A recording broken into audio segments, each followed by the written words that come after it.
Halo, selamat pagi. Selamat berjumpa kembali dengan saya Herman. Hari ini kita akan belajar bagaimana cara melakukan penjualan ya bagi Anda ya, bagi saya juga, bagi seorang agent Prudential, bagaimana kita melakukan penjualan atau presentasi lah ya lebih tepatnya ya.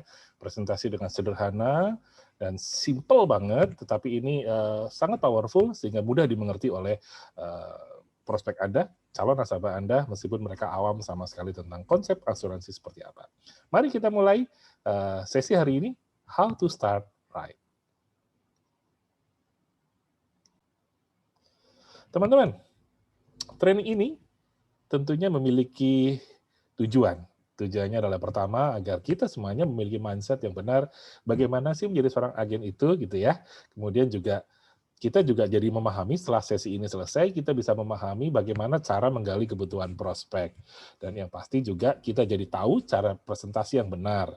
Kemudian juga nanti akan diajarkan cara menggunakan tools, alat bantu yang sederhana, yang mudah, sehingga Anda bisa melakukan prospek lebih optimal lagi dengan aplikasi digital yang kita sebut dengan Voga Digital.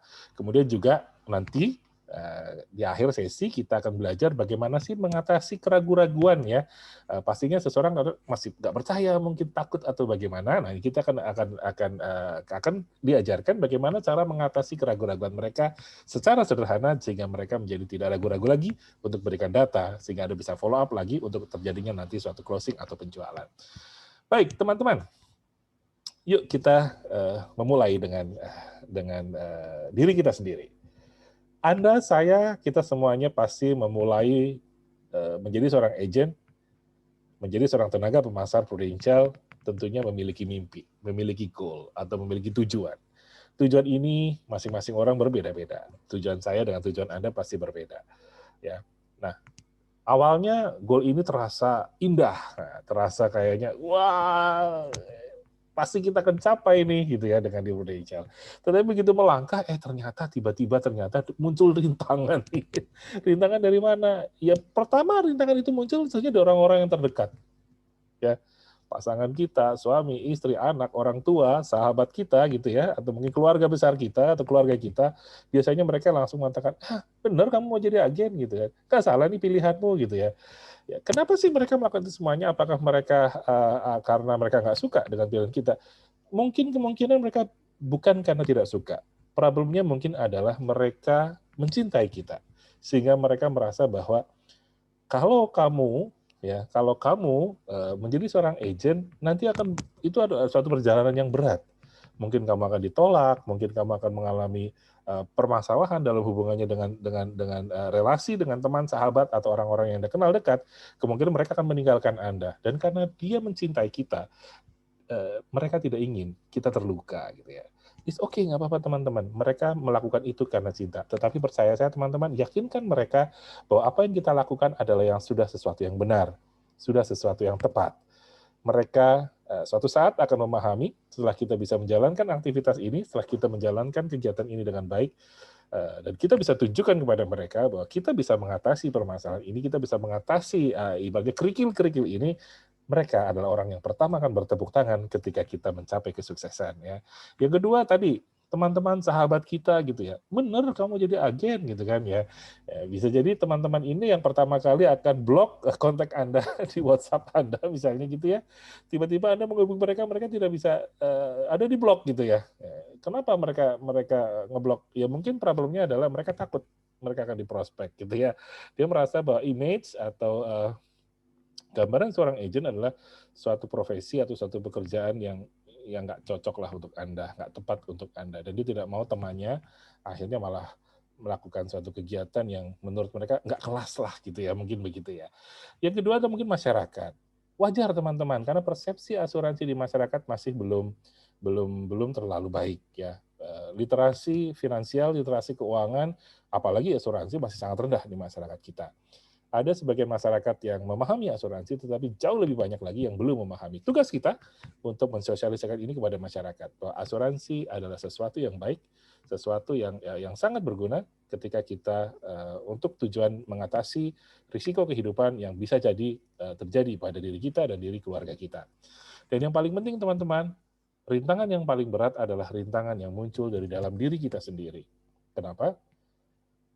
Begitu banyak pertanyaan, begitu banyak ketakutan, begitu banyak mungkin perasaan malas, perasaan takut, ya bercampur aduk menjadi satu. Akhirnya, ya, ya siapa? Ya Anda yang saat ini lagi nonton video ini, yang Anda lagi nonton presentasi ini, itu adalah orang yang paling nanti yang paling menentukan apakah Anda berhenti atau meneruskan profesi ini atau meneruskan pekerjaan ini. Ya, orang dekat, teman, masyarakat, semuanya bisa atasi. Tetapi diri Anda sendiri itu adalah penentu dari semuanya. Biasanya diri sendiri adalah justru memakan porsi yang paling besar, sehingga kita tidak semakin berat dalam melangkah, semakin sulit dalam mencapai impian dan tujuan kita semuanya. Teman-teman, perasaan ini yang kadang-kadang muncul pertama kali ketika Anda menjadi seorang agen asuransi. Perasaan malu. Malu mengakui bahwa Anda adalah seorang agen asuransi. Malu mengakui bahwa Anda sekarang adalah menjadi seorang tenaga pemasar asuransi jiwa. Malu. Teman-teman, Anda nggak boleh malu. Anda harus berani mendeklar diri Anda sekarang adalah seorang tenaga pemasar prudensial. Yang kedua adalah malas. Kenapa malas? Karena di sini flexible time, kita yang menentukan sendiri waktu, kita yang menentukan sendiri kegiatan kita, jadwal kita, kegiatan kita. Sehingga kadang-kadang kita dipenuhi dengan rasa apa ya? Malas gitu loh. Kalau dulu ketika Anda menjadi karyawan, jelas kerjaannya, berangkat pagi, pulang sore, jelas bos Anda sudah menentukan apa yang harus Anda lakukan. Tetapi di sini Anda menentukan sendiri, sehingga kadang-kadang ketika Anda bingung mau ngapain, rasa malas ini sangat besar muncul, sehingga akhirnya Anda, sudahlah tidur aja dulu lah, ntar lah besok masih bisa, masih panjang, sekarang masih bulan Maret, sekarang masih bulan Januari, sekarang masih bulan Mei, masih panjang, Desember masih jauh, masih bisa kita kejar ya rasa malas ini. Yang berikutnya adalah mati akal. Saya sudah mencoba berbagai macam alasan, berbagai macam cara, tetapi tetap saja ditolak, tetap saja tidak bisa melakukan closing kepada nasabah-nasabah saya. Mati akal ini adalah merupakan kadang-kadang membuat kita jadi kayak stuck, kayak kita macet, mau maju kayaknya sulit banget gitu ya, mati akal gitu. Nah, kemudian adalah mindset. Kalau mindset kita sudah nggak benar, kalau mindset kita keliru, tentunya ini akan membuat kita jadi tidak bisa bergerak. Makanya mindset kita harus benar. Mindset kita benar, kemudian kita juga sering ikut training, maka nanti akan banyak munculnya ide. Sehingga kalau mati akal dan mindset Anda benar, kalau ataupun Anda mati akal, Anda ikut training, masih akan muncul. Begitu banyak ide-ide yang luar biasa. Yang terakhir adalah mental. Mental Anda apa? Apakah Anda mental seorang pejuang, ataukah Anda mental seorang pecundang? Kalau Anda seorang pejuang, meskipun Anda gagal berkali-kali, Anda harus bangkit dan berlari. Tidak peduli berapa kali Anda jatuh, Anda tetap harus lebih banyak lagi bangkitnya. Kalau mental Anda seorang pejuang, Anda tidak akan begitu mudah ditundukkan. Ditundukkan oleh apa? Ditundukkan oleh penolakan, ditundukkan oleh penundaan, dan ditundukkan oleh mungkin penghinaan dan ejekan-ejekan dan lain. Nah, ini semuanya berasal dari Anda sendiri. Apakah Anda mampu mengatasi ini semuanya? Malu, malas, mati akal, mindset, dan mental Anda? Kalau Anda berhasil mengalahkan 5M ini, maka Anda akan menjadi seorang pemenang. Kemudian kita awalnya adalah ada persepsi di masyarakat yang mungkin masih keliru, dan parahnya lagi persepsi ini mungkin Anda amini gitu ya. Nah, oleh karena itu yuk kita dudukkan permasalahan ini pada porsi yang sesungguhnya gitu. Ada persepsi, ada fakta ya. Ada persepsi ini adalah persepsi yang awalnya diyakini dan diamini oleh masyarakat. Pertama adalah menjadi seorang agen adalah suatu pekerjaan yang sulit. Saya dulu juga seperti ini. Saya dulu merasakan juga menjadi agen itu sulit banget loh. Agen iya sih, duitnya gede, tapi nggak buat buah. Saya kayaknya nggak cocok deh untuk menjadi seorang agen. Saya dulu merasa seperti itu, teman-teman. Ini nggak buat saya. Tetapi ternyata ketika saya mengikuti trainingnya, ya training how to sell gini, ternyata caranya sederhana banget, simple banget, ya mudah banget, efektif banget gitu. Nah ini yang ingin saya tekankan kayak gitu teman-teman, bahwa ketika ada masalah, Anda harus larilah ke training, belajarlah dengan leader Anda, karena Anda pasti akan menemukan jawabannya. Yang berikutnya adalah ada persepsi bahwa siapa yang mau beli asuransi gitu kan? Sekarang agen asuransi begitu banyak, perusahaan asuransi begitu banyak, sudah nggak ada lagi orang yang mau beli asuransi gitu kan? Ini cukup lucu sebetulnya ya. Di awal orang mengatakan, ngapain kamu jadi asuransi? Ini kan pekerjaan sulit gitu kan, pekerjaan yang nggak ada masa depannya. Tetapi ternyata persepsinya sudah begitu banyak orang jadi agen loh. Kalau begitu banyak orang jadi agen berarti suatu pekerjaan yang menjanjikan dong, gitu kan? Suatu pekerjaan yang memiliki peluang gitu untuk menghasilkan suatu penghasilan, income. Oke, teman-teman, perusahaan asuransi selalu bertambah, selalu berkembang, dan omsetnya selalu naik. Meskipun ekonomi lagi turun, ekonomi lagi naik, omset perusahaan asuransi cenderung selalu bagus setiap tahun. Kenapa? Ketika situasi ekonomi lagi membaik, orang berlomba-lomba membeli asuransi. Kenapa? Mempertahankan kekayaan mereka. Ketika ekonomi lagi memburuk, ketika situasi lagi tidak mendukung usaha-usaha, misalnya lagi pandemi seperti sekarang ini, pandemi corona, atau ketika terjadi krisis, justru orang berlomba-lomba membeli asuransi. Bagaimana caranya punya asuransi? Kenapa? Sehingga asuransi ini karena mereka takutnya apa? Takut ketika sakit misalnya gitu ya, atau karena sakit kritis di situasi yang lagi nggak enak gitu. Semakin berat finansial mereka. Justru asuransi inilah yang akan membantu perekonomian mereka menjadi pulih kembali karena tidak akan mengganggu cash flow usaha maupun cash flow keluarga. Yang berikutnya adalah kamu nawarin asuransi melulu, kayak yang mengharapin orang mati deh gitu. Teman-teman, kematian adalah bukan sesuatu yang tabu harus kita bicarakan. Kematian adalah sebuah kepastian, yang tidak pasti adalah kapan dan caranya. Gitu. Ada satu lagi tentang kepastian dengan kematian itu. Tidak ada orang yang mati di saat yang tepat. Orang selalu mati, selalu meninggal di saat yang tidak tepat. Oleh karena itu diperlukan sebuah proteksi, jangan sampai matinya seseorang, mati pula penghasilan. Jangan sampai tidak pulangnya seseorang karena kematian, income-nya lupa pulang juga ke dalam rumah. Ini yang harus kita tekankan, teman-teman, bahwa justru asuransi adalah bukan mengharapkan orang meninggal, tetapi asuransi membantu, mendampingi, menemani para keluarga yang ditinggal oleh seorang yang dicintai, yang memberikan income utama dalam keluarga itu, mereka terus hidup dengan dignity, dengan rasa bangga, dengan rasa tidak ada rasa ketakutan, tidak ada rasa kesedihan yang berlarut-larut karena sudah kehilangan suami, sudah kehilangan income, kehilangan teman-teman juga, kehilangan masa depan. Tetapi dengan adanya asuransi, seorang istri akan muncul kembali rasa percaya dirinya bahwa saya hanya ditinggal suami, tetapi cintanya tetap abadi. Saya hanya ditinggal suami, tetapi masa depan saya dan masa depan anak-anak saya tetap bisa saya raih. Itulah fungsi asuransi. Yang berikutnya adalah kayaknya jadi agen asuransi itu gangguin orang melulu deh gitu ya. Telepon melulu, ketok pintu segala macam. Teman-teman, justru pekerjaan kita adalah memberikan rasa aman, teman-teman. Kita tidak mengganggu, kita menjamin masa depan orang. Kita memberikan kenyamanan bagi masa depan orang. Bayangkan, orang sakit nggak usah pusing.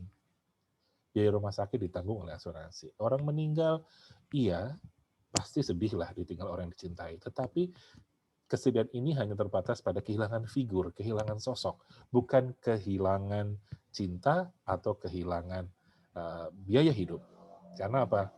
Biaya hidup ini yang paling penting. Wujud cinta seorang suami, wujud cinta seorang ayah adalah ketika dia mewujud nyatakan cintanya menjadi sebuah kepastian, jaminan masa depan bagi anak dan istri yang tercinta.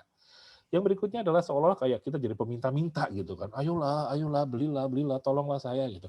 Nggak seperti itu, teman-teman. Faktanya adalah justru kita memberikan uang, kita memberikan kepastian kepada keluarga-keluarga. Akhirnya uang itu akan beralih menjadi pakaian, menjadi rumah, tempat tinggal, pendidikan. Dan uang itu bisa digunakan apabila mereka sakit untuk biaya perawatan rumah sakit. Jadi persepsi-persepsi yang negatif ini ternyata tidak sesuai dengan fakta. Faktanya adalah justru asuransi sangat penting, asuransi sangat dibutuhkan oleh masyarakat. Dan tugas kita adalah mensosialisasikan pentingnya asuransi bagi masyarakat untuk memproteksi dari munculnya risiko kehidupan. Risiko kehidupan adalah meninggal terlalu cepat, hidup terlalu tua, atau terlalu lama. Dan ketiga adalah sakit kritis, tidak produktif di usia produktif. Kita memiliki misi, teman-teman, ya. Tadi kita sudah saya beberkan antara persepsi dan fakta. Ternyata faktanya pekerjaan kita luar biasa. Kita memiliki misi yang luar biasa. Misi kita adalah misi yang baik. Misi kita adalah misi membantu orang. Misi kita adalah hanya bercerita, hanya mensosialisasikan saja, maka orang-orang ini akan mendapatkan manfaat. Kepada siapa kita bercerita? Ke siapa saja, baik kita kenal maupun tidak kenal. Mungkin ada sebagian yang mau, ada sebagian juga yang tidak mau. So what? Sudah, next saja. Karena orangnya juga begitu banyak yang harus kita selamatkan. Kalau kita hanya berhenti pada satu orang, dan kita hanya fokus pada kegagalan, maka kita pun juga nantinya lama-lama juga akan mati akal juga. So, ketika ada seseorang menolak Anda, it's okay, nggak apa-apa. Mungkin waktunya belum tepat. Masih begitu banyak orang-orang di luar sana yang harus kita bantu, yang harus kita ceritakan. Gitu kan. Cerita tentang apa? Nanti kita tunggu cerita-cerita yang menarik, yang akan membuka pola pikir masyarakat, yang akan mengubah pola pikir masyarakat tentang asuransi dengan lebih baik. Dan kalau kita fokus pada komisi, akan repot teman-teman. Ya, fokuslah pada misi yang baik, misi yang membantu orang, dan kita hanya bercerita saja. Tapi kalau konsep kita adalah saya menjadi agen karena saya mau mendapatkan komisi atau uang, gitu kan. Artinya konsepnya di otak Anda adalah saya harus jualan, gitu. Lalu apa yang jadi masalahnya? Kalau saya jualan, kalau nggak laku bagaimana? Ya repot, ya harus ada yang beli, gitu kan. Ternyata nggak ada laku, atau yang laku tidak sesuai yang kita bayangkan, ya pasti kita akan kecewa, teman-teman. Sehingga lama-lama muncul mental down. Jadi ya, mental down. Saya ngomong gangguan mental ya, tapi mentalnya lama down. Lama-lama buntut-buntutnya ya hipertensi. Dan muntaber apa hipertensi? Hipertensi adalah hilang pergi tanpa permisi. Ya. Sedangkan muntaber mundur tanpa berita. Lama-lama Anda hilang. Oke, jangan teman-teman, Anda jangan fokus di komisinya, fokuslah kepada misi. Ketika Anda fokus pada misi yang baik, fokus pada misi membantu orang, maka komisi akan datang sendiri kok. Ya, dibalik, jangan fokus pada komisi, Anda lupa pada misi yang utama. Misi yang utama adalah satu, kita membantu orang. Yang kedua, yang kita lakukan adalah hal yang baik.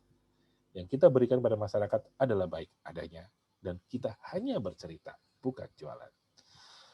Oke, ada beberapa fakta agen-agen sukses, teman-teman ya. Begitu banyak agen-agen yang sukses. Yang gagal banyak, tetapi yang sukses banyak juga. Ya. Lalu kita bisa memilah-milah. Kok ada yang sukses, ada yang gagal.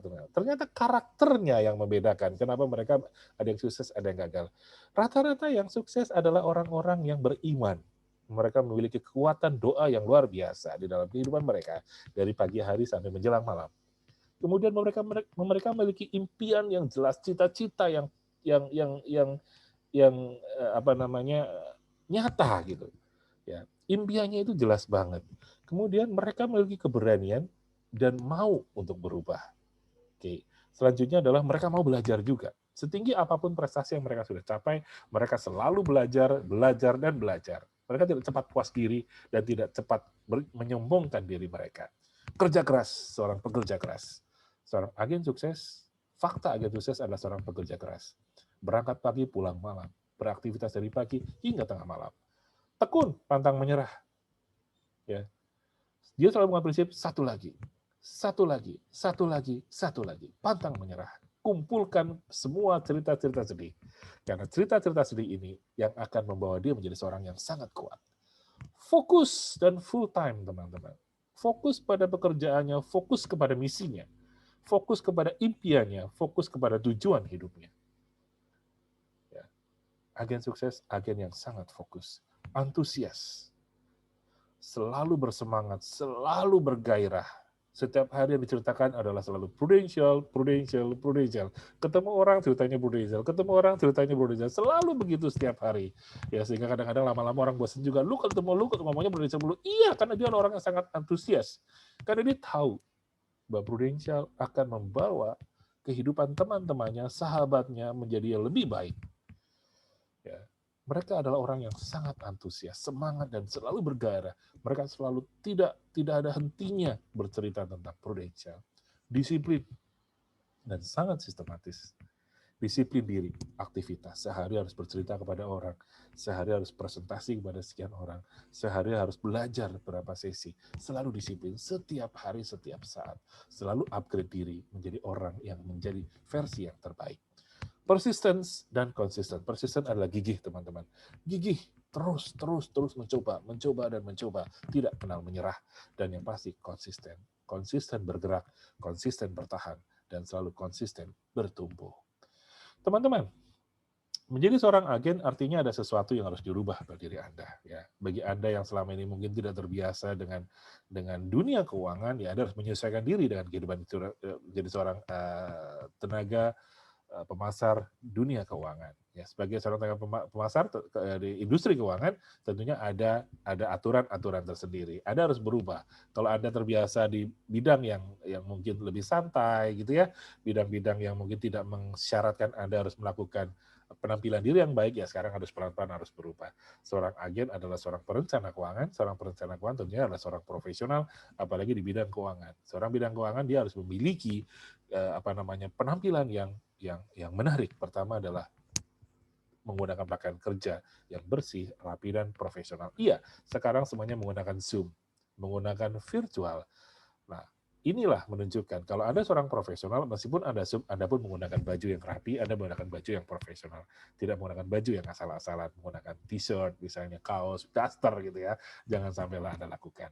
Yang kedua adalah percaya diri. Grooming seorang tenaga pasar profesional adalah dia selalu percaya diri. Ya, ketika percaya diri, aura itu muncul. Nah, aura itu akan mempengaruhi orang. Kepada siapa Anda berbicara, itu akan berpengaruh. Nah, ya, sekarang mungkin tidak relevan karena kita menggunakan Zoom ya, menggunakan komunikasi virtual gitu.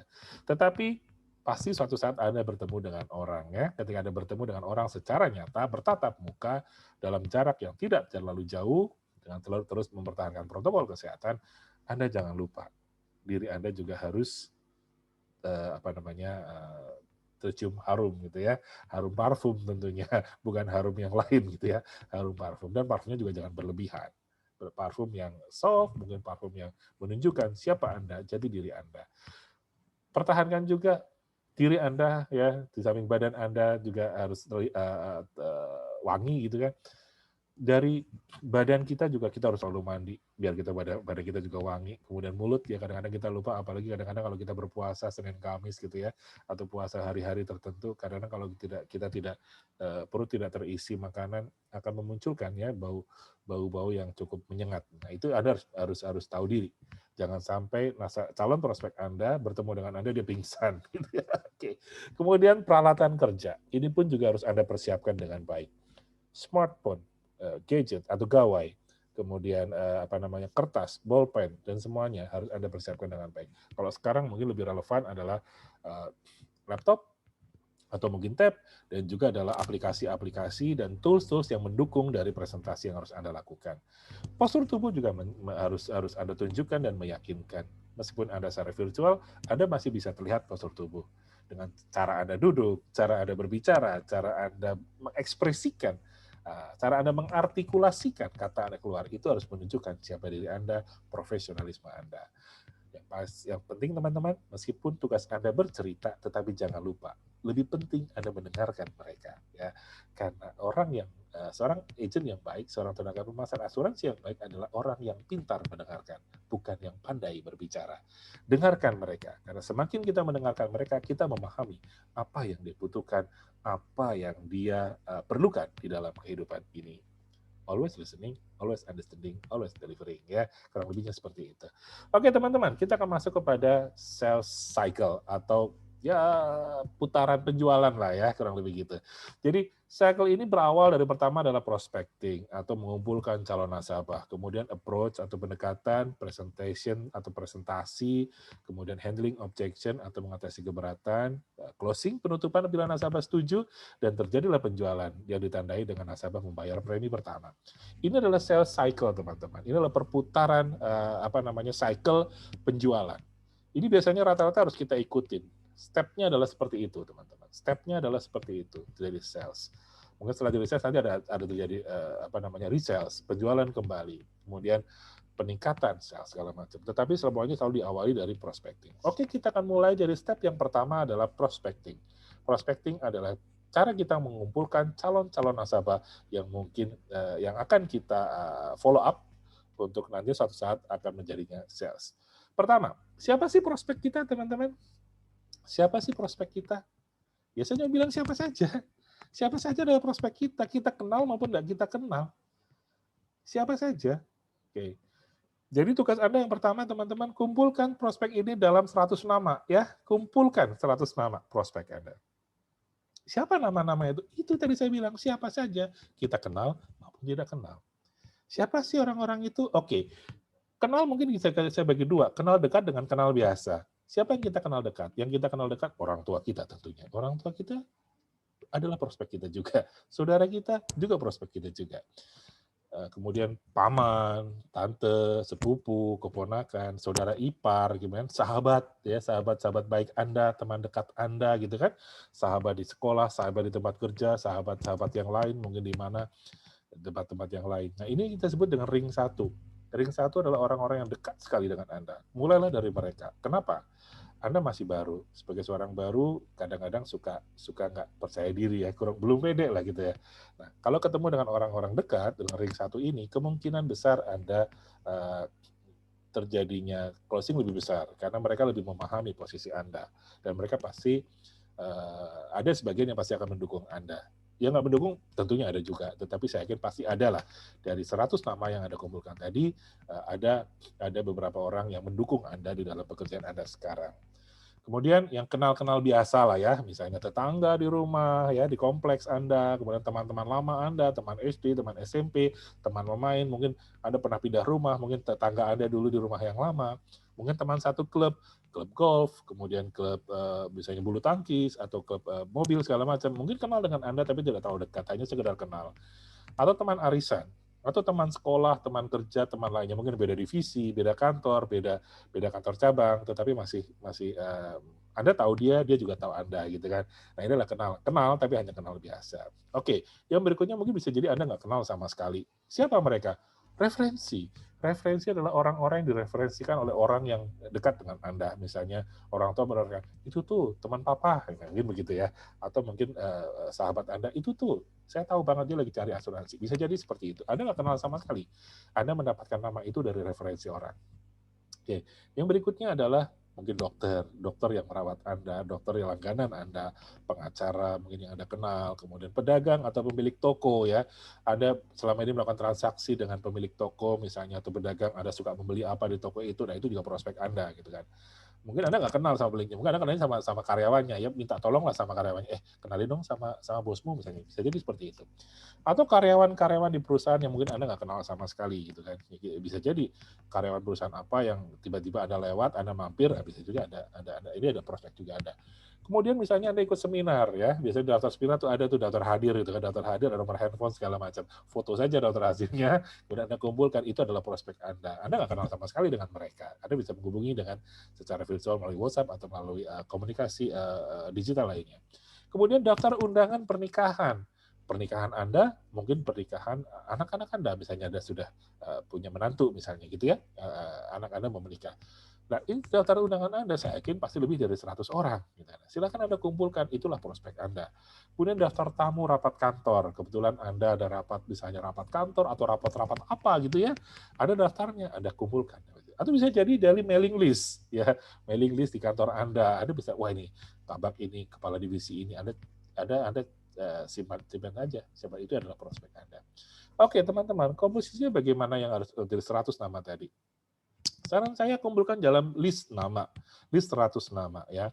Ambil contoh misalnya ada 100 nama gitu ya. Anda kumpulkan, kemudian ada pilah-pilah juga namanya, kemudian domisilinya ya. Kemudian juga, nah menurut Anda kira-kira nama-nama ini mana yang kira-kira hot ya? Oh ini kira-kira dia pasti beli nih gitu ya. Nah, lalu pertimbangan apa seseorang itu hot? Apa itu seseorang itu cold? Hot misalnya gini, dia memiliki anak istri dan dia adalah pencari nafkah utama dan satu-satunya. Istrinya tidak bekerja. Artinya keluarga itu sangat tergantung pada si suami gitu kan. Nah ini hot nih. Dan dia punya duit, gajinya oke, income-nya gede, dan dia orang yang sayang keluarga. Ini hot banget gitu ya. Dan domisilinya pun juga nggak jauh dengan kita. Jadi kita bisa menjangkau. Kalau toh pun kita harus bertemu, harus berjanjian secara offline, secara bertemu tatap muka, kita masih sangat mungkin kita lakukan. Ya. Tulis saja di hot. Kemudian urutkan semuanya. Bisa jadi Setelah Anda bertemu berapa kali, ternyata dia hanya belum bisa memutuskan. Oke, tetap maintain, jaga hubungan, tapi geser posisinya dari hot menjadi cold, ya. Dari hot prospect menjadi cold prospect, tapi jangan dibuang. Tetap jaga hubungan, tetap jaga komunikasi. Oke, susun semua ini berdasarkan, pertama Anda boleh random, susun aja, kemudian setelah Anda follow up, setelah Anda approach mereka, ada pendekatan kepada mereka, Anda akan perbaharui lagi daftar ini menjadi daftar yang bisa menjadi Anda follow up untuk presentasi. Komposisinya bagaimana antara 100 nama ini? Saran saya komposisinya 80-20, teman-teman. 80 masih dari ring 1, 20 dari orang-orang yang tidak Anda kenal. Kenapa? Karena para orang-orang baru ini kemungkinan quick closing-nya cepat. Maksudnya kemungkinan untuk jadi quick closing itu besar gitu ya. Jadi karena orang-orang yang Anda kenal. Sebenarnya orang yang nggak kenal ya Anda boleh sisihkan dulu. Tapi bukan tidak berarti orang yang nggak kenal nggak bisa closing loh ya teman-teman ya. Ada juga orang-orang justru yang tidak Anda kenal justru dia akan bisa closing gitu kan. Banyak faktor. So semua orang adalah prospek kita. Oke. Selanjutnya adalah step yang kedua adalah siklus yang kedua adalah approach atau pendekatan. Oke, teman-teman. Pendekatan ini tidak harus bertatap muka, tidak harus bertemu. Anda bisa juga menggunakan fasilitas sosial media. Misalnya menggunakan Facebook, menggunakan Instagram, ya, atau menggunakan jalur yang lain. Nah, yang penting apapun itunya, apapun caranya terserah. Anda boleh menggunakan apapun juga, melalui telepon misalnya boleh, melalui misalnya sosial media, silakan, nggak apa-apa, atau langsung bertemu langsung. Tetapi intinya teman-teman, approach ini adalah tujuannya adalah mencari janji temu atau janji presentasi, teman-teman ya. Syukur-syukur Anda bisa bertemu langsung dengan orangnya, dan orangnya juga tidak keberatan Anda bertemu, tetap jaga kesehatan, tetap jaga protokol kesehatan dengan baik. Misal, ada contoh, kita telepon teman baik kita, "Hey bro, apa kabar? Di mana? Lu kantor lu masih di sini?" Misalnya dikata di gedung gitu ya, di gedung. "Lu masih di gedung A?" "Masih." "Oh iya, iya, iya, iya. Kebetulan besok saya dapat tugas dari kantor, ada presentasi di dua gedung dari kantormu gitu. Kan kayaknya presentasi gue selesai jam 11 dan aku berada acara lagi jam 3 sore. Aku siang nggak ada acara. Kita makan siang bareng yuk. Terus, oh boleh boleh misalnya. Mau di mana? Mau di gedung gua atau di gedung lu? Misalnya gedung saya presentasi atau di gedung apa? Gua datang ke gedungmu aja ya. Kita makan di kantin gedungmu misalnya, atau kita makan di misalnya di gedung dia ada restoran rumah makan yang enak betul. Kita makan di sana ya. Mau jam berapa? Jam 12 atau jam 1 atau jam setengah 1. Jam 1 aja deh, kayaknya gue istirahatnya agak mundur karena gue ada masalah meeting. Jam 1 bisa. Ya udah jam 1 kita ketemu ya. Oke, gue tunggu besok ya. Oke. Itu salah satu cara, teman-teman. Setelah Anda bertemu, ngobrol, chit-chat, ya ngobrol yang ringan dan yang lucu, mengenang masa lalu, kemudian follow up dengan ajak bertemu. Bisa juga melalui Facebook. Tiba-tiba Anda like misalnya status orang melalui di WhatsApp atau di Facebook. Kemudian Anda like story seseorang di Instagram atau di mana.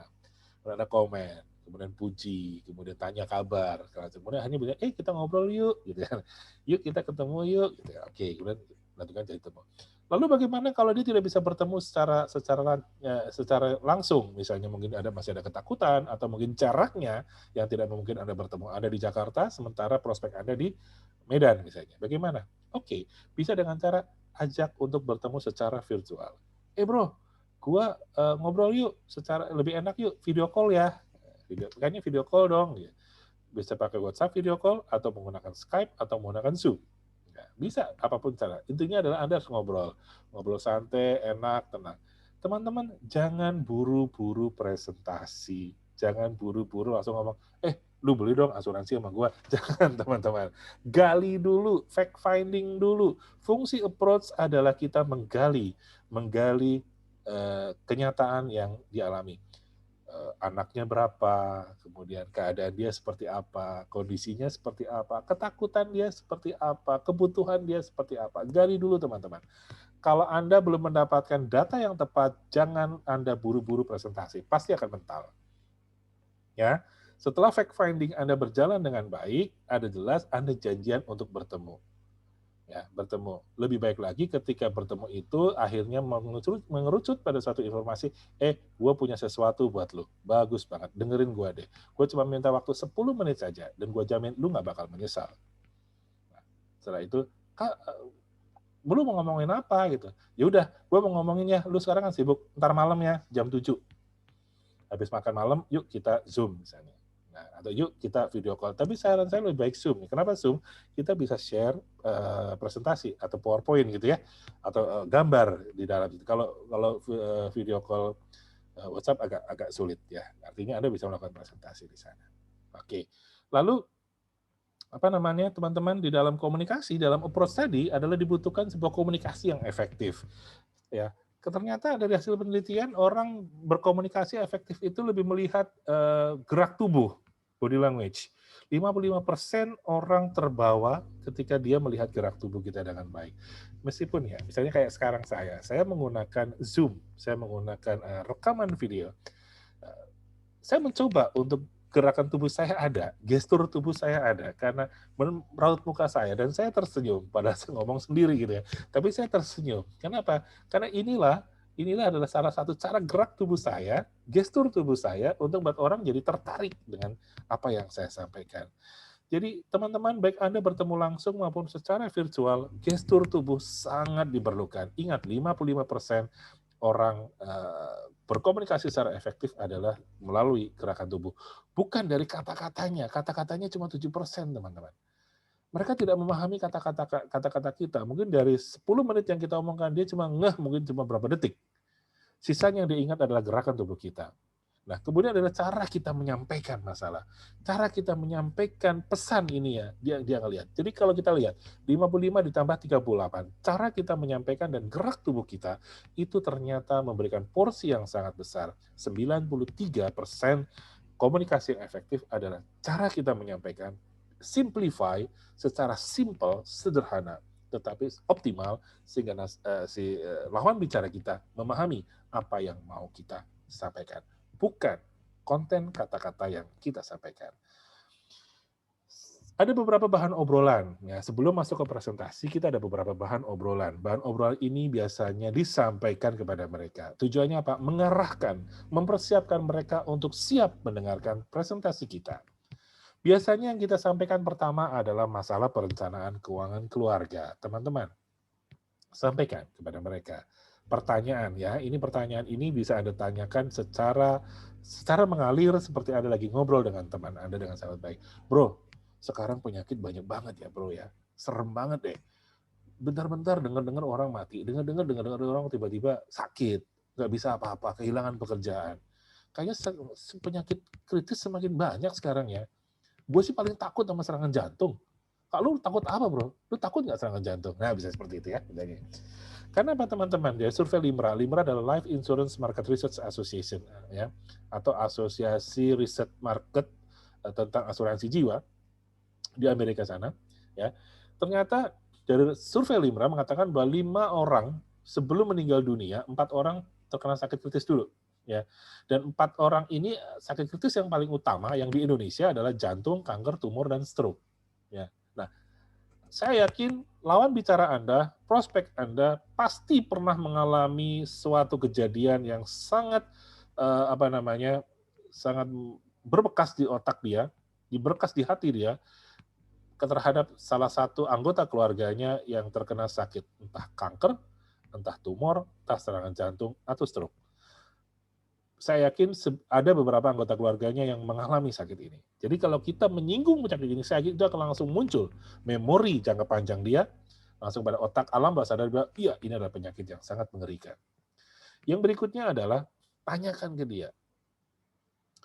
Kalau menurut lu nih bro, semakin banyak nggak sih orang kena sakit? Misalnya tadi di awal, dia ngomong, iyalah gue tuh paling, kemarin misalnya tante gue kena kanker gini, dia cerita.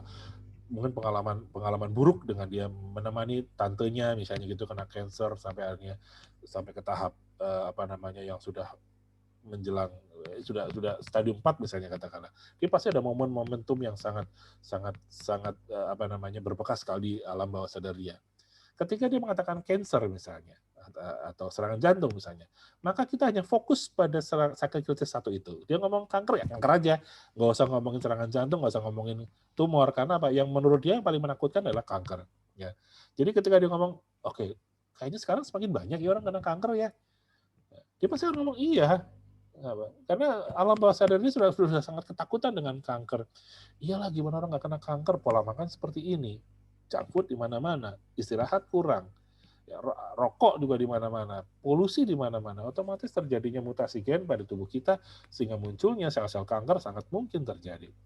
Ya. Stres tinggi, kurang olahraga, gaya hidupnya juga nggak benar. Nah, hal seperti ini Anda sampaikan. Ini adalah bahan obrolan, teman-teman. Ini bahan obrolan. Kemudian lanjutkan juga pada masalah biaya. Kalau sakit kanker tuh kira-kira duitnya berapa sih, gitu kan? Terus kemarin teman gua sakit kanker, bro. Ya, sakit kanker di Rumah Sakit Darmais Jakarta. Setahun itu paling nggak 500 juta keluar. Ya. Ada kemo lah, radiologi lah, segala macam itu 1 miliar, 500 juta dia keluar untuk kanker. Dan itu belum sembuh. Itu baru tahun pertama. Kanker adalah sakit yang sangat lama. Membutuhkan waktu bertahun-tahun untuk sembuh. Bisa sembuh? Bisa. Tapi waktunya sangat lama.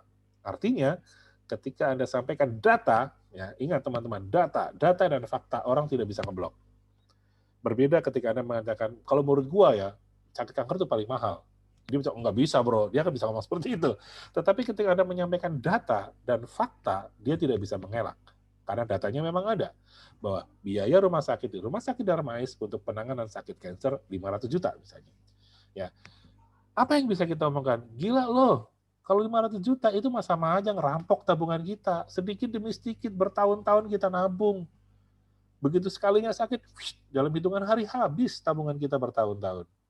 Ingat, biaya rumah sakit tuh naiknya 36% per tahun nih kata Kompas ya. Tapi nanti ada fakta lain mengatakan lebih tinggi lagi gitu ya. Ya sudahlah, yang penting data-data ini kita bisa sampaikan. Ingat, orang tidak bisa menolak ketika Anda sampaikan data dan fakta. Yang berikutnya adalah ceritakan kepada mereka, tanyakan kepada mereka. Menurut lo, kalau orang udah kayak gitu, problem nggak sama keuangan keluarga? Problem lah. Ingat, keluarga-keluarga 85%, ini data dari Kompas juga, 85% keluarga yang salah satu anggota keluarganya mengalami sakit kritis, jantung, kanker, stroke, segala macam, itu bangkrut.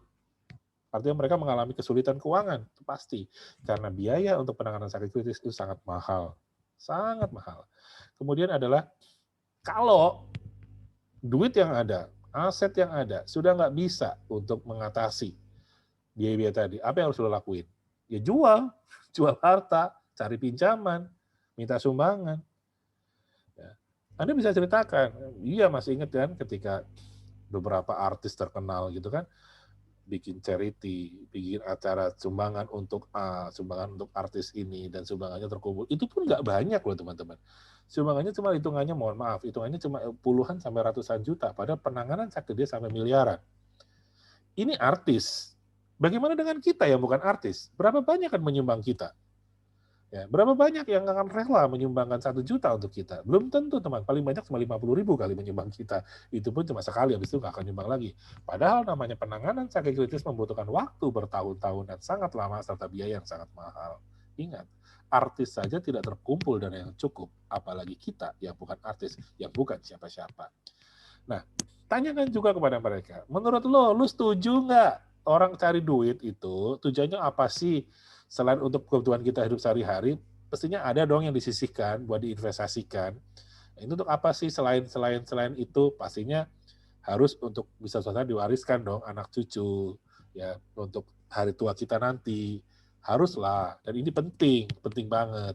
Jangan sampai pinjaman kita, investasi kita, simpanan kita menjadi berantakan karena terganggu oleh faktor-faktor yang tadi lagi. Nah, kalau menurut lo, tanyakan juga, apa sih, gimana sih cara terbaik merencanakan keuangan? Menurut lo yang terbaik apa? Nabung, investasi, beli tanah, beli properti, atau beli asuransi? Mana yang menurut dia? Mungkin dia akan melakukan pilihan. Teman-teman, apapun pilihan dia selalu benar. Dia ngomong nabung lah, iya benar nabung lah. Investasi, iya benar investasi. Beli asuransi, benar asuransi bagus banget. Jangan membantah, ya benarin saja gitu kan. Nah, ini kata-kata ini, statement ini yang menurut saya adalah paling penting. Menurut lo bro, menurut lo nih guys, kalau ada sebuah program keuangan ya yang bisa memberikan ketenangan dan kepastian bagi sebuah keluarga, kalau ada salah satu anggota keluarga yang sakit dan harus dirawat di rumah sakit, maka seluruh biaya rumah sakit ditanggung. Hingga miliaran rupiah pun ditanggung. karena batas manfaatnya sangat tinggi. Dan program ini juga akan memberikan dana tunai hingga miliaran rupiah ketika si nasabah ini tidak bisa bekerja. Kenapa? Orang tidak bisa bekerja, nggak punya duit. Sehingga memastikan dia tetap memiliki masa depan yang baik. Menurut lo, ada nggak kira-kira program seperti ini? Bagus nggak program seperti ini? Ya, oke. Dia mungkin bisa bilang, ya bagus. Pertanyaannya, emang ada? Gitu kan? Ada bro, dengerin. Oke teman-teman, ini adalah bahan obrolan yang bisa Anda sampaikan kepada mereka. Apa yang harus Anda sampaikan? Bahwa ini loh ada masalah, dan ini harus kita bijaksana mengatasi masalah ini. Nggak boleh emosional, tetapi juga tidak boleh menggampangkan masalah. Ini adalah suatu bahan obrolan. Bisa juga Anda putarkan sebuah video. Ini ada sebagai tidak akan ada sebuah video ya, video yang bisa kita lihat bersama, saksikan bersama tentang sebuah kenyataan bahwa biaya rumah sakit naiknya luar biasa. Yuk kita saksikan video berikut ini.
Oke teman-teman.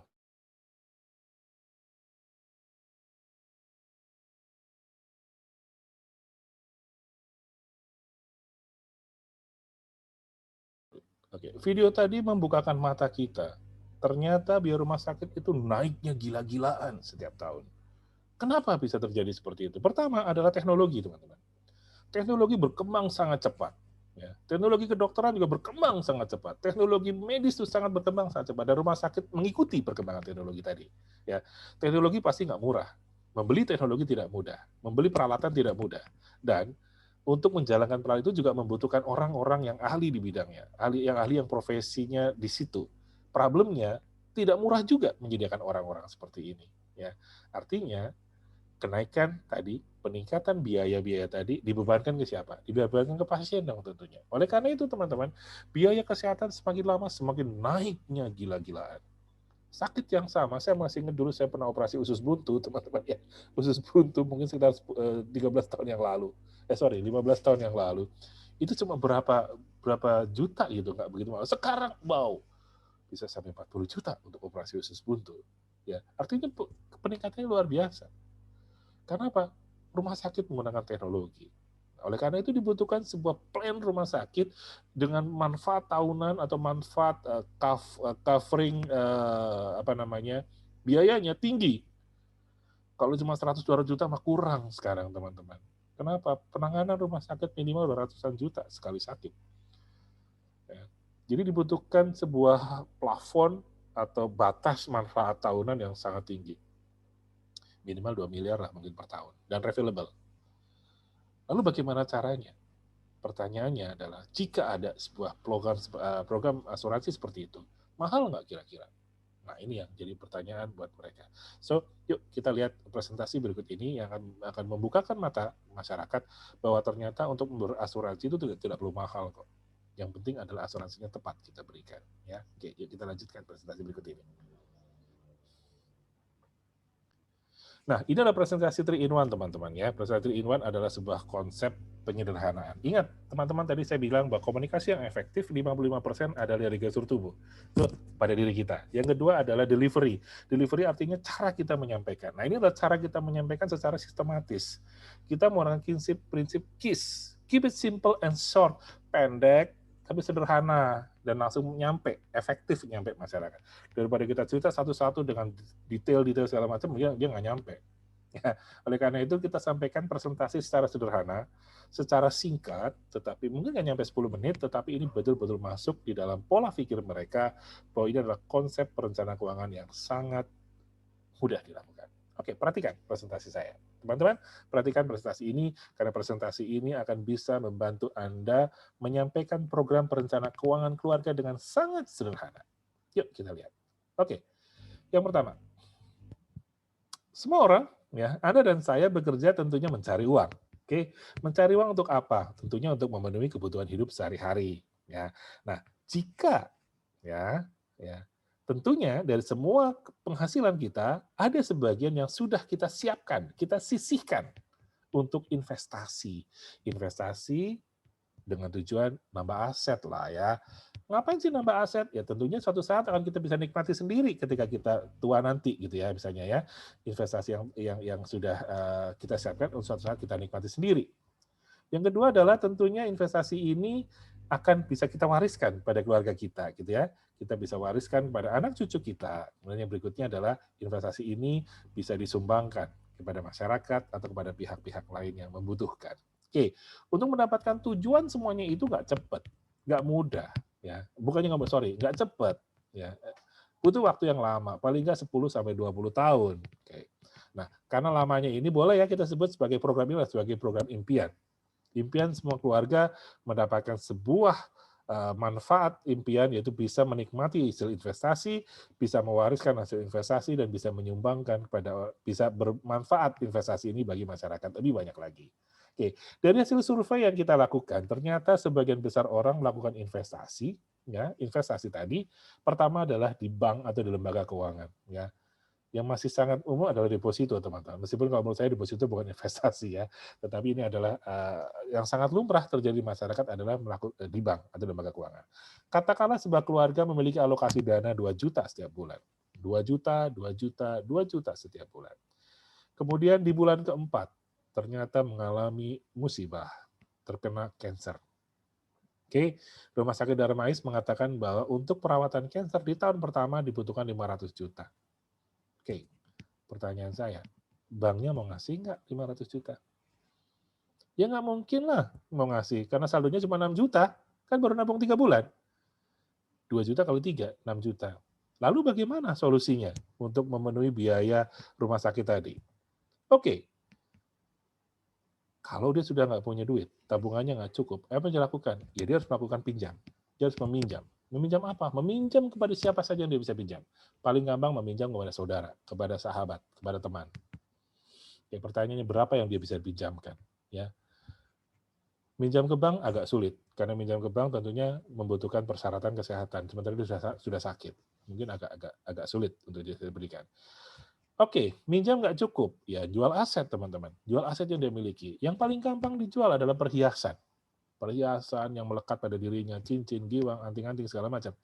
Kemudian, setelah nggak cukup juga, jual benda bergerak, mobil, motor, ya, peralatan rumah tangga, TV, segala macam dijual. Masih kurang juga, ya terpaksa jual rumah. Oke. Nggak cukup juga, ya terpaksa minta sumbangan. Ya, minta sumbangan kemana? Ke siapapun yang mau disumbangkan. Oke, teman-teman, katakanlah dari hasil 3 kegiatan ini, pinjam, jual, dan mencari sumbangan, terkumpul dana 500 juta. Oke. Pertanyaan saya berikutnya, bulan 5, 6, 7 seterusnya bagaimana? Apakah dia masih bisa menyisihkan 2 juta per bulan? Ingat, dia punya impian loh, punya impian menikmati hari tua, punya impian mewariskan sesuatu untuk ahli warisnya, dan punya impian untuk menyumbangkan sesuatu kepada masyarakat. Lalu apa yang bisa diterima?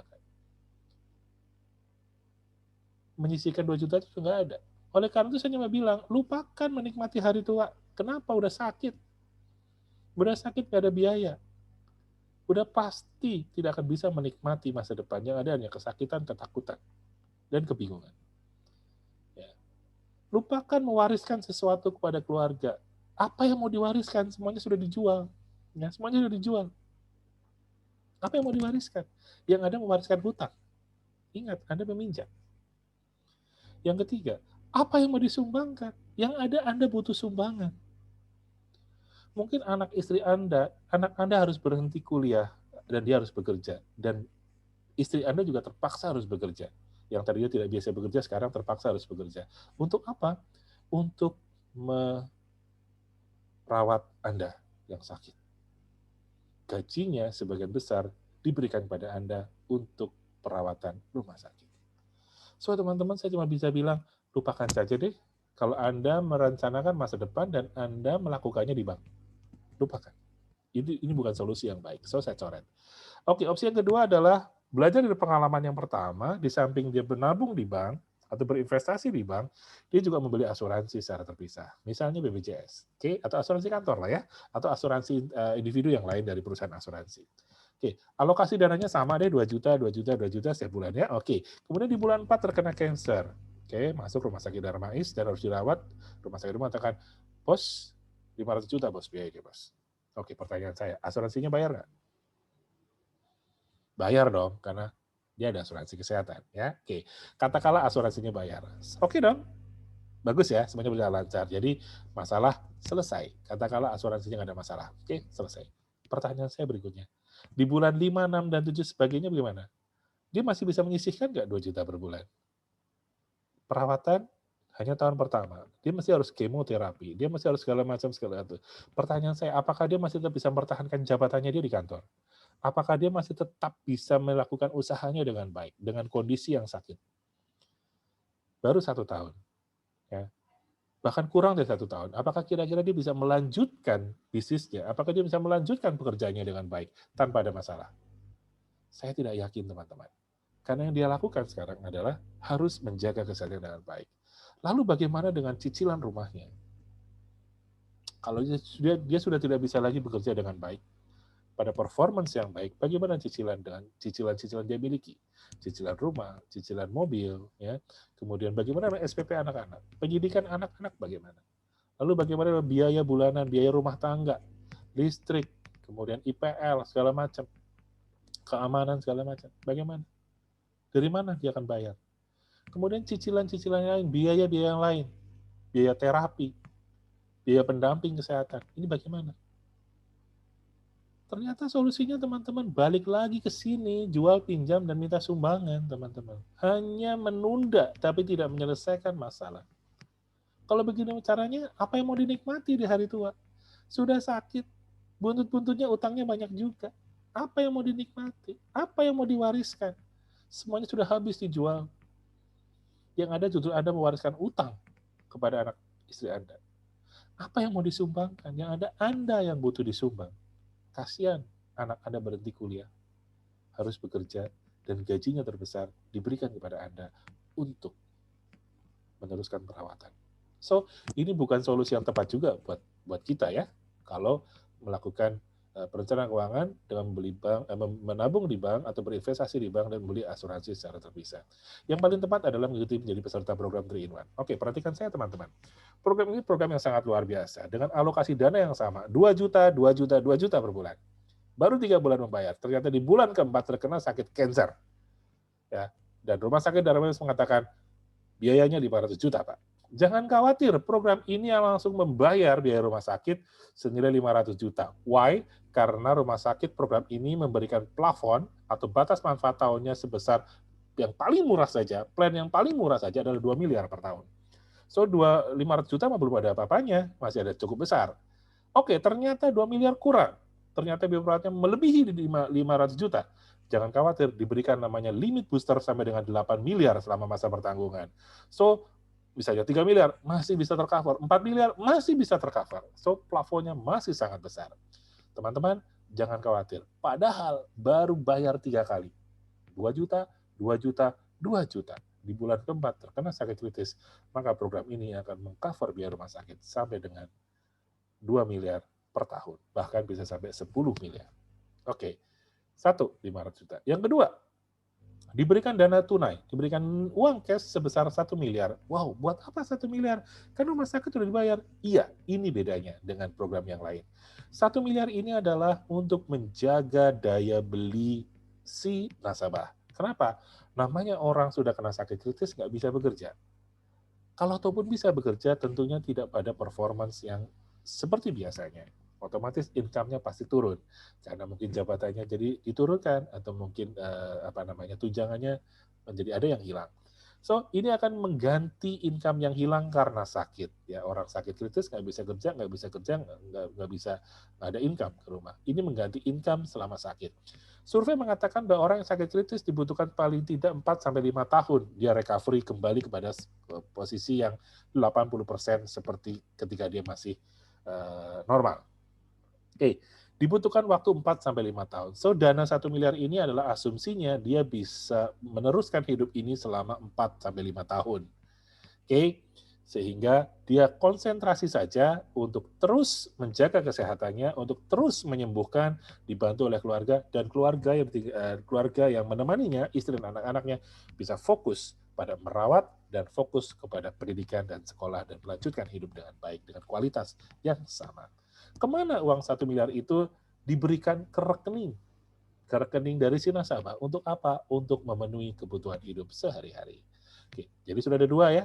1, 500 juta biaya rumah sakit. 2, 1 miliar biaya hidup atau mengganti income yang hilang. Sehingga total adalah 1,5 miliar. Oke. Lalu bulan ke-5, 6, 7, dan seterusnya bagaimana? Jangan khawatir, program ini akan membebaskan kewajiban membayar 2 juta per bulan karena akan diteruskan oleh program ini. Program ini akan meneruskan 2 juta per bulan hingga berusia 65 tahun. Wow, bayangkan kalau si nasabah ini berusia 30 tahun, 35 tahun loh dibayarin terus 2 juta per bulan.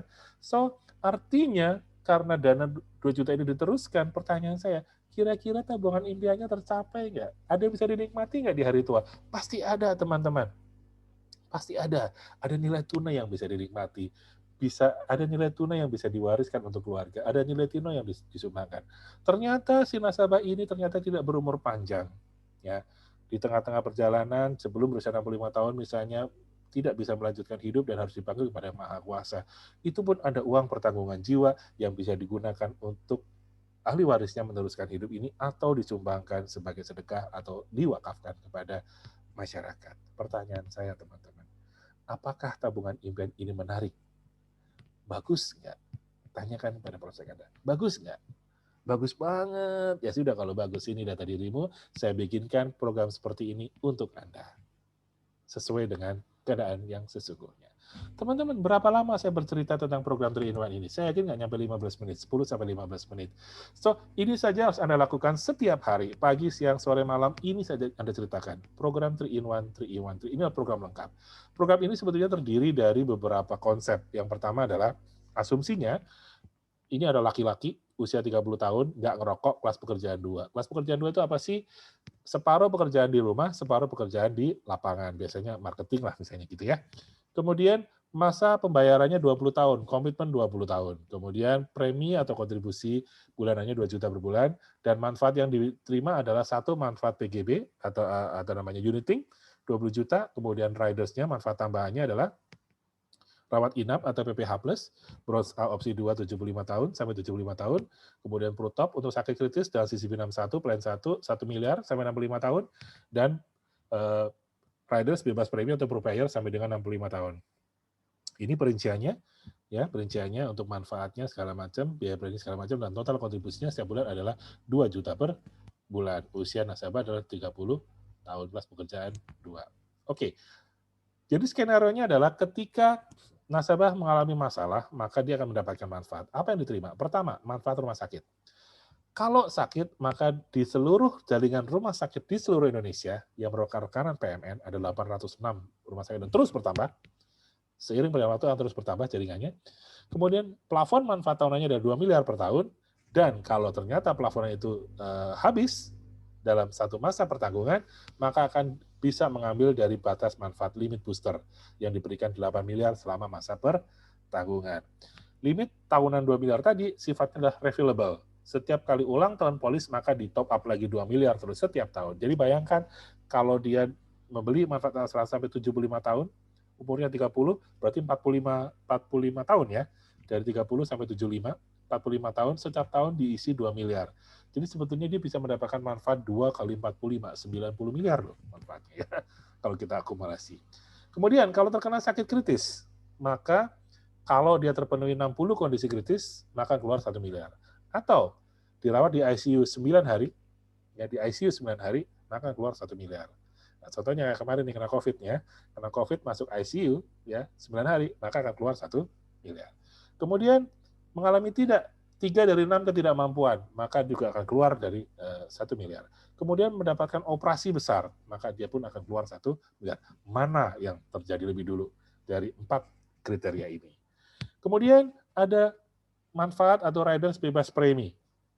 Terjadi 1 dari 33 kondisi kritis, maka tidak usah membayar lagi 3 juta per bulan dan akan diteruskan oleh program ini sampai dengan berusia 65 tahun. Dan kalau dia meninggal dunia, ya, dan belum pernah sakit kritis, maka keluar 1 miliar 50 juta. Perinciannya 1 miliar dari Prutop, 20 juta dari PGB, PSGB, 15 juta dari biaya marhamah, dan 15 juta dari biaya pemakaman. Bayangin teman-teman, hanya 2 juta loh per bulan, baru bayar 3 bulan, bisa keluar sampai miliaran, seperti ini. Biaya rumah sakit, kalau untuk klaim rumah sakit, bahkan nggak usah nunggu 3 bulan, 1 bulan pun sudah bisa dilakukan klaim. Oke, ini adalah manfaat yang luar biasa banget teman-teman. Ini adalah tabel rumah sakitnya ya, saya akan bahas dengan detail, nanti di product knowledge kita akan lebih detailin lagi tentang manfaat PPH Plus, ya. Ada 8 plan, dari bronze, silver, gold, diamond, platinum sampai diamond, dan ini semuanya bisa diambil oleh masyarakat tergantung kebutuhannya, apakah dia lebih sering di Indonesia atau bisa sampai ke luar negeri. Dan setelah Anda bisa presentasi tadi, kemudian minta data, ya, minta KTP, bro KTP-nya foto aja kirim ke gua, sini gitu ya, aku sini KTP-nya kalau bertemu langsung, sini saya foto gitu ya, langsung tanya, ngerokok nggak lo? Setahun terakhir ngerokok nggak? Gitu kan. Kemudian, nah, ini pengeluaran. Ya, kalau tanya gini, bro, gaji lu berapa? Orang nggak bakal ngomong, teman-teman. Ya, kalau ditanya income-nya berapa, nggak mau ngomong, kecil gaji gua sih. Gitu. Tapi kalau tanya, sebulan, lu keluar duit berapa buat bayar ini? Wah, banyak, bro. 20 juta nggak kemana. Dia akan ngomong angka. Ya, kalau ditanya gaji, dia nggak mau ngomong kecil. Gitu ya. Tapi kalau ngomong sebulan, lu berapa keluar duit untuk biaya rumah tangga, untuk sehari-hari lu? Oh, gila, bro. 10 juta nggak kemana. Oh gila bro, 20 juta keluar angka. Nah artinya kalau dia bilang 20 juta, income-nya dia pasti lebih dari 20 juta. Mungkin 25 atau berapa. Ya pasti lebih sedikit dibanding pengeluarannya dia. Jadi pengeluaran rutin. Nah artinya kita bisa membuat sebuah perencanaan maksimal 30% dari pengeluaran dia bulanan. Kalau bulannya 10 juta, ya kita bisa asumsi dia mampu membeli polis dengan asuransi kurang lebih start 2,5 sampai 3 juta. Kalau dia single ya, kalau dia misalnya sudah berpasangan 2 juta, 2,5 juta sampai 3 juta untuk semua anggota keluarga. Gitu ya, kurang lebih seperti itu. Oke, kalau misalnya dia enggak, buat apa? Buat apa datanya? Enggak mau. Misalnya dia takut segala macam. Bilang aja, bro, bu, pak, tenang aja. Saya hanya akan menunjukkan apa yang harus Bapak Ibu atau Anda sisihkan untuk proteksi yang kayak tadi ini. Bagus banget kan? Iya, bagus banget. Tanyakan ke dia, bagus kan? Bagus. Lu mau punya ini? Kalau bilang mau, ya sudah sini datanya dia kasih. Tapi kalau dia masih ragu-ragu, kan lu mau. Nah, gue cuma bikinin aja program kayak tadi. Ya, program kayak tadi sesuai dengan data lu. Lu mesti nyisihin berapa. Jangan khawatir. Ya, kalau memang program ini bagus, dan kira-kira dapat untuk membantu lu dan keluarga lu, atau Bapak Ibu dan keluarga Bapak Ibu, cobalah ambillah dari saya. Saya pasti akan berikan yang terbaik untuk Bapak. Tapi kalau ternyata Bapak Ibu merasa bahwa enggak lah, belum sekarang, belum butuh segala macam, enggak apa-apa, paling tidak sekarang Anda tahu ada program sebagus ini gitu loh. Ya. Enggak apa-apa, ngambilnya entar-entaran enggak apa-apa. Yang penting Anda sekarang tahu dulu ada program sebagus ini. Nah, nanti setelah keadaan memungkinkan, silakan hubungin saya atau saya akan menghubungi Anda kembali untuk follow up lebih lanjut. Paling tidak tugas saya selesai. Tugas saya dari kantor saya adalah meminta saya presentasi program ini kepada satu hari adalah kepada 5 orang. Saya sudah presentasi ke 3 orang hari ini. Anda yang keempat. Nggak apa-apa ya, saya ceritain aja ya. Saya bikinin aja. Nggak apa-apa, nggak ngambil, nggak ada masalah. Yang penting saya bikinkan dulu dengan keadaan Anda.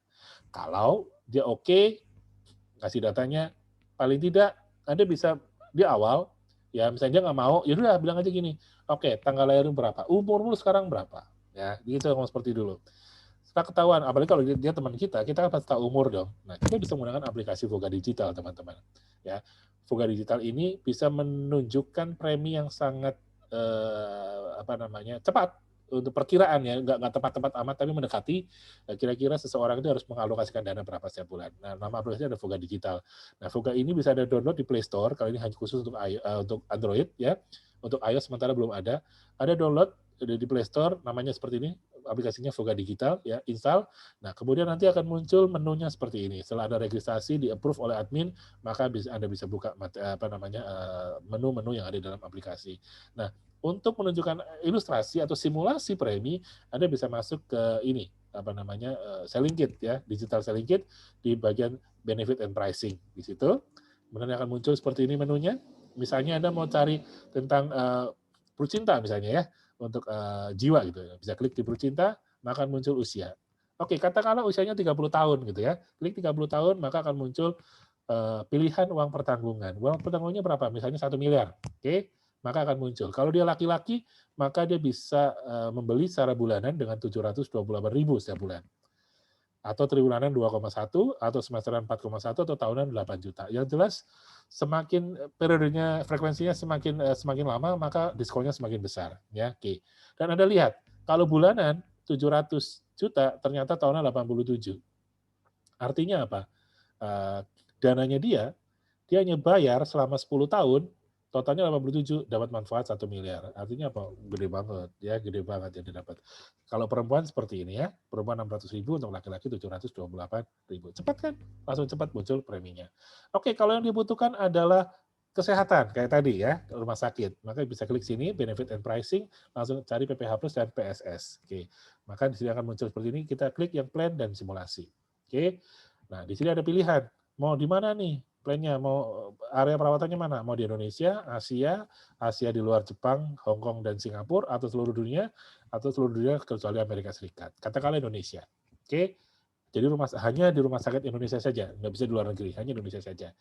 Nah, pilihannya muncul lagi, mau yang double bedroom atau yang single bedroom. Katakanlah yang double bedroom. Oke, langsung ada dua nih, opsi 1 dan opsi 2.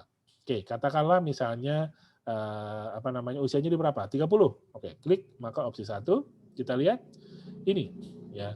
Ini manfaatnya, teman-teman Anda bisa lihat, ini manfaatnya adalah semuanya sesuai tagihan, ya. Opsi 1 500.000, opsi 2 1 juta, ya. Kita lihat sesuai tagihan, segala macam. Nah, kita lihat manfaat tahunnya ini ada 2 miliar, dengan manfaat limit boosternya 8 miliar. Dan ada dana marhamah 15 juta, dana kematian 15 juta, pemakaman, dan juga ada dana santunan, kalau misalnya dia harus terkena HIV ya, kalau transfusi misalnya gitu ya. Oke, nah kita lihat kalau untuk PPH Plus untuk perempuan itu 520.000 setiap bulan kalau pertanggungannya sampai 55. Kalau 75 sampai 680. Kalau 85 775. Silakan nasabah proses memilih mau sampai 55, 65, 75 atau 85. Oke, katakanlah 75 deh, 680. Sedangkan kalau dia laki-laki adalah kalau sampai 75 633 ribu per bulan. Oke, sedangkan kalau PSS ya, PSS seperti PPH cuman yang tahunan. Kalau ini kan sampai 75, ini cuma tahunan. Kalau perempuan 428, laki-laki 325. Lebih murah karena jangka waktunya cuma 1 tahun. Sedangkan yang syariah ya, kita lihat ada perbedaan di sini konvensional dan syariah. Oke, kalau misalnya ada informasi apa lagi di sini? Nah, di sini Anda bisa lihat nih info PMN. PMN adalah Pro Medical Network, adalah jaringan rumah sakit yang bekerja sama dengan Prudential. Ya, kita lihat di sini akan muncul data rumah sakit. Kalau Anda mencari rumah sakit di kota Anda, tinggal klik aja di search, di kolom search, klik misalnya Tangerang, maka akan muncul semua rumah sakit di Tangerang. Oke, katakanlah ini saya cari di Jakarta Barat, di sini muncul. Saya kepingin tahu rumah sakit Siloam di Kebonjeruk, ya, Siloam di Kebonjeruk ini di mana sih? Maka klik akan muncul datanya seperti ini. Dan ketika Anda ingin menghubungi rumah sakit Siloam, Anda tinggal klik saja nomor telepon di sini, diklik aja rumah sakitnya, maka ini otomatis terhubung pada handphone. Anda bisa langsung menghubungi. Jadi Anda nggak usah ketik salah satu, cukup klik saja maka otomatis ke phone, aplikasi phone di handphone Anda. Nah, kemudian ada juga versi lain, misalnya Prutop. Tadi kan kita bicara sakit kritis ya, cancer keluar 1 miliar. Ini Anda bisa lihat Prutop, klik Prutop, kemudian, nah di sini daftar rumah sakitnya akan muncul semua. Ada 2 nih, CC Plus, CC Plus dan CCP 61. Ambil contoh sekarang CCP61, 61 jenis penyakit kritis. Jadi ada 61 ya, ada tinggal scroll. Ambil contoh saya mau pengen tahu tentang serangan jantung itu kayak apa sih? Ya, klik aja serangan jantung, maka akan muncul di sini informasi apa sih serangan jantung, pengertiannya kayak apa. Di sini ada semuanya. Sedangkan di sini ada kriteria klaim, teman-teman. Penyakit jantung secara medis dan serangan jantung menurut medis dengan serangan jantung menurut asuransi agak sedikit berbeda. Artinya mungkin dokter mengatakan ini serangan jantung, tapi secara asuransi bisa jadi itu belum termasuk karena kriteria klaimnya belum terpenuhi. Oleh karena itu Anda harus tahu, harus mengerti, harus paham kriteria untuk sakit jantung kayak apa sih. Anda tinggal klik aja kriteria klaim, ya, maka akan muncul di sini kriteria kondisi kritis. Ini ada riwayat nyeri dada, perubahan. Nah, ini adalah benar-benar kriteria serangan jantung menurut polis asuransi jiwa, ya, lebih sesuai. Jadi Anda nggak perlu takut. Anda buka aja, tunjukkan ke dokter, dok, udah terpenuhi belum? Kalau wah ini udah ada semua, ya sudah, berarti klaimnya bisa Anda lakukan, ya. Keluarlah 1 miliar. Oke. Kemudian berapa sih preminya gitu ya? Anda bisa klik sini usia masuk di simulasi, klik 30 tahun misalnya, maka akan muncul di sini perkiraan premi untuk per total critical present kalau untuk CCP 61 kalau sampai 65 adalah 958 setiap bulan ya. Oke, kalau sampai 60 755. Anda bebas memilih kok masa pertanggungannya. Ya, kalau perempuan kita lihat ya perempuan lebih murah ya kalau sampai 65 880. Oke, kemudian ada beberapa fasilitas-fasilitas yang lain di Fuga Digital Anda untuk menambah pengetahuan Anda. Di sini ada banyak fasilitas. Oke, setelah Anda ceritakan semuanya, ya, kemudian dengan dia murah kok, oke kok, nggak nyampe 2 juta buat kamu ya, kita cuma sekian ribu, oh iya ya, oke lah, boleh lah. Oke, nah setelah dia mengatakan dia oke, langsung Anda trial closing. Anda langsung trial closing, langsung, oke bro ya, gue bikinin ya, udah clear ya, setuju ya, langsung ceritakan dia.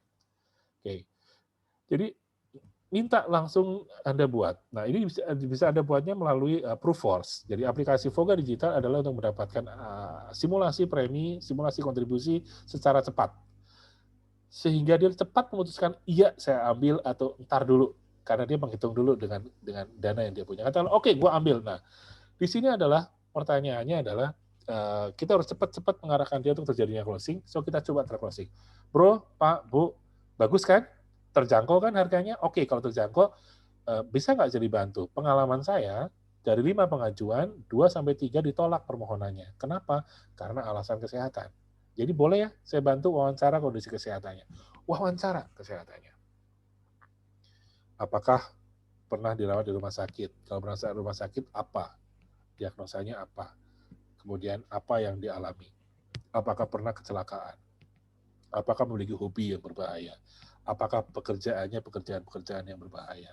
Tanyakan semuanya. Nah, kalau Anda isi SPAJ atau ISPAJ dengan baik di Proofforce, maka ini akan lebih mempercepat Anda proses pengajuannya. Oke, teman-teman, intinya adalah yang harus Anda sampaikan adalah semua datanya masuk, maka Anda buat ilustrasi itu di Proofforce. Oke, Proofforce ini agak sedikit lebih lama ya, tergantung jaringan, tergantung kualitas gadget Anda, memori RAM di gadget Anda kalau memang bagus, oke itu cepat.